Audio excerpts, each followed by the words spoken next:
Good morning, everybody. It's a warm, sticky, gloomy morning here in Pennsylvania. I'm getting ready to do another project on the Sprinter-based RV. In this case, we're going to replace the brake fluid. And to do this, I've assembled what I believe I'm going to need to do this job. Most importantly is I got the official Mercedes-Benz genuine brake fluid that's DOT4 Plus, secret ingredient MB331.0. So pretty sure this cost $100. I'm getting a little hazy on that, so I hope I'm not inflating that in my mind, but that's a lot of money for brake fluid. The normal DOT3, DOT4 brake fluid that you would use on any normal vehicle is $10 for the same amount. So, and that's what that looks like, and that does not have that secret ingredient in it, I assume. I don't even want to look, because if I already bought this other stuff and I didn't have to, I'll be upset. I also have this secret tool, not a secret tool, but it is a tool I picked up on Amazon that helps suck brake fluid out of your reservoir, but also can be used to help bleed the brakes as long as you have at least 100 psi of air pressure. Unfortunately, I don't always have 100 psi. My air compressor is a bit wimpy. But the way this works is you would hook your compressor hose up to this, assuming you've got, whatever, 100 psi.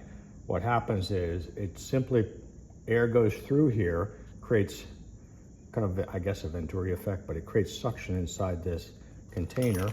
You can see this plastic hose vents into here, so the suction comes out through here, and this little end thing comes off. We can use this to, suck the fluid out of the reservoir. You can put this on and put it on the end of the bleeder valves at each wheel. I have an empty container where I'm going to accumulate the old brake fluid. At the end, I can take a look and see what the color of it is. And I have a set of wrenches. I don't know which size wrench I'm going to need yet, but I've got everything ready to go, from a 7 up to looks like a 14. I've even got the rare 9mm wrench. I had to use this at one time when I was bleeding another vehicle, and I had to go search out a 9mm wrench. So now I have that as part of my assortment. Let's talk quickly about why I'm doing this. Don't know if you can read this, but I'll read it for you. This comes from the last time I took my vehicle to the Mercedes dealer, and they gave me a list of what they thought I should do to it, one of which was to replace the fuel filter, right? This is something that we do based on mileage, and it's actually part of Service B. And they had a price here of $493 to do that. I'm going to talk about that in another video. Service B then they have as due by history, because they don't know that I did that myself. Another $824. What I find curious about that is Service B includes the fuel filter and an oil change, right? So how they come up with $824 plus $495 to do all that, I don't know, but which is why I'm hiding the name of the dealer. Then we've got here, perform brake fluid exchange. So to do that, they wanted $275. In hindsight, that wasn't such a bad deal, because this alone's $100. But by doing it myself, I'm going to save that $175 to do that. And also on this was the rear differential fluid change at $354. Now, I have another video where I already did that myself. If you're interested in that, you could watch that video. But, this is what I use when I make my decisions as to whether or not I'm going to do these things myself. So hopefully I can get some good video of this, and we'll see how it goes. All right, we are now under the hood. This is the driver's side of the vehicle. This is actually the brake fluid reservoir. And you can actually read the level of the fluid here. There's a little marker here. You might have to clean the dust off. This says, right down here, says min level. Well, we're well above the min. And then there's another one over here on this side. You can't see it, but there's a max level, and we're below the max.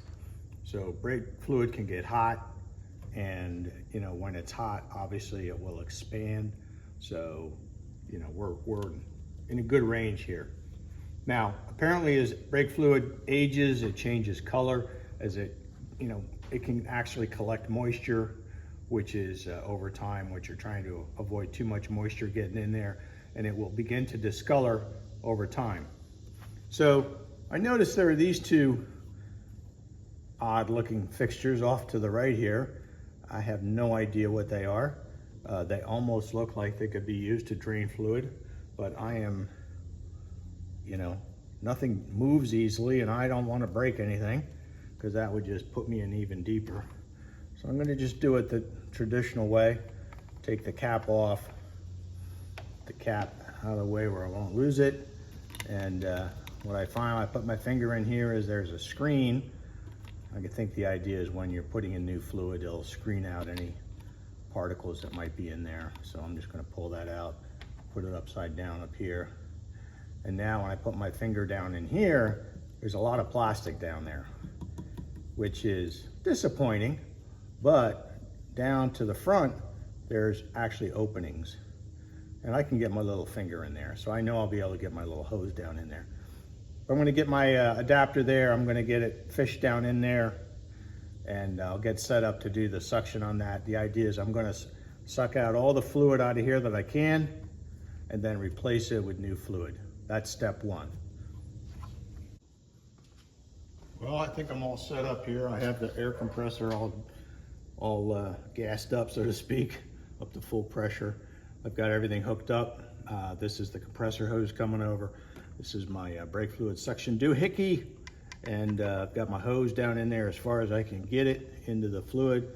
All I have to do once I turn on the pressure on the air is switch this valve over, and it should create enough suction that we should see fluid coming into here, from here. That's what we hope to see. Now, the air compressor will probably kick in once I do this, so just bear with the noise.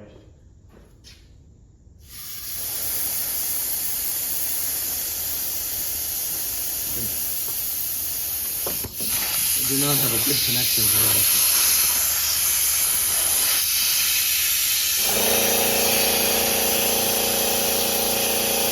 There's the fluid. Sucking out of here. I have a good connection here. Sorry about that. I'm going to figure out what the right connection is.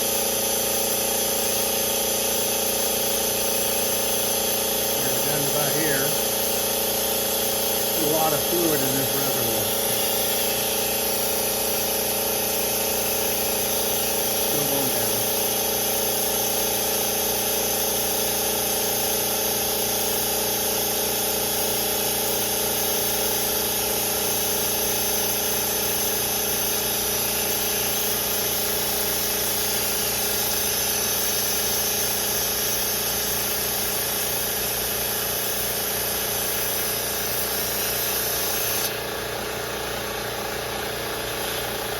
That's all we're going to get. We're full. Pulled a lot of fluid out of there, huh? All right. Okay. I think that is mission accomplished. So I'll go empty this into my container. You probably got a good look at it when I was doing it before, but this is what it looks like. That's pretty discolored. Definitely time for a brake fluid change. All right, last thing I have to do up here now is fill this back up. I'm going to put this screen in here. Before I do that, I am not going to use a funnel because all my funnels have been used for other things and I don't want to risk contaminating this fluid, so I'm just going to go right out of the container here and try and get a good pour. We're in.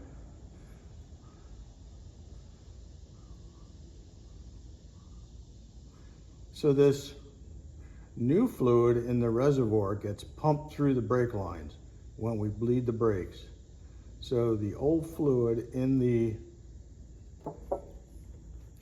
old fluid that is in the rest of the brake system, you know, it's all through these brake lines, gets pumped out when we or pushed out, maybe is a better word to say it, when we bleed the brakes. So I will go to each wheel and we will open the brake bleeder and pump fluid using the brake pedal, right? We just push the brake pedal to the bottom. I have a little trouble seeing where my level is here. Okay, my level's here. I'm gonna put this pretty high because a lot of this is gonna get pumped through the system.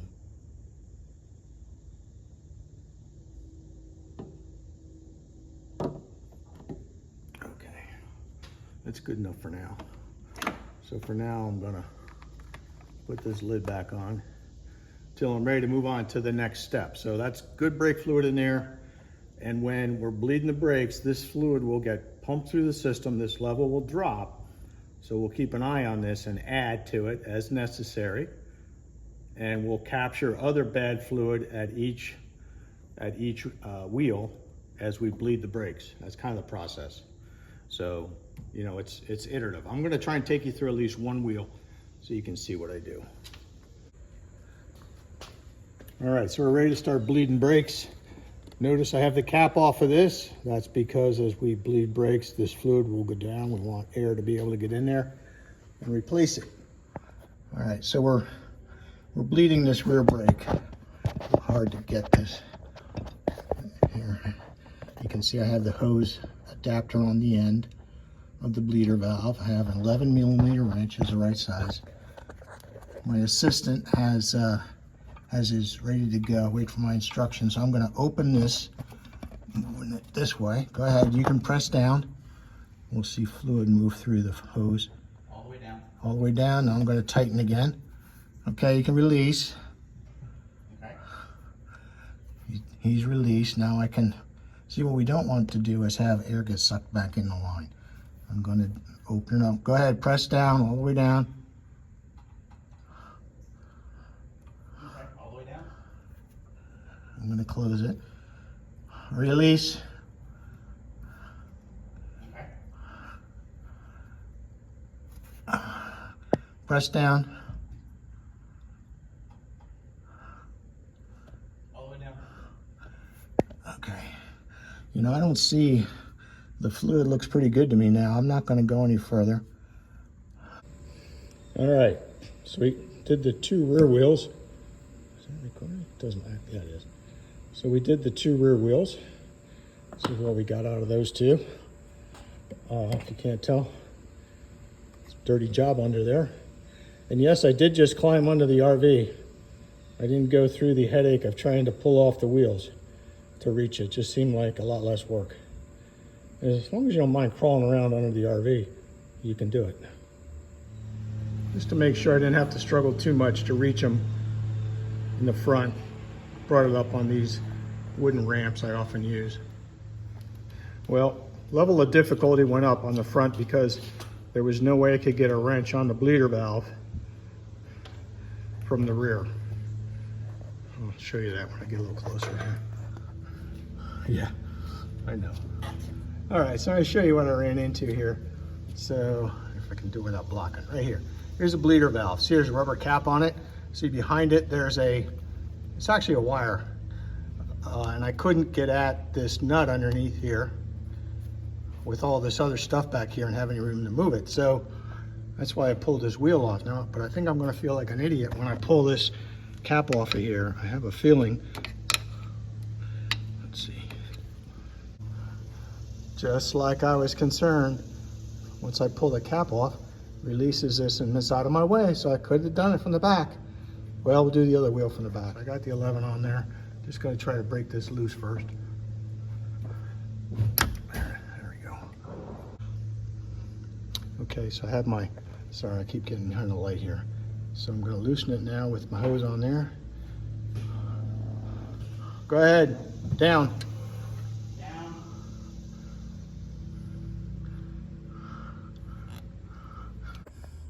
Okay, we're done.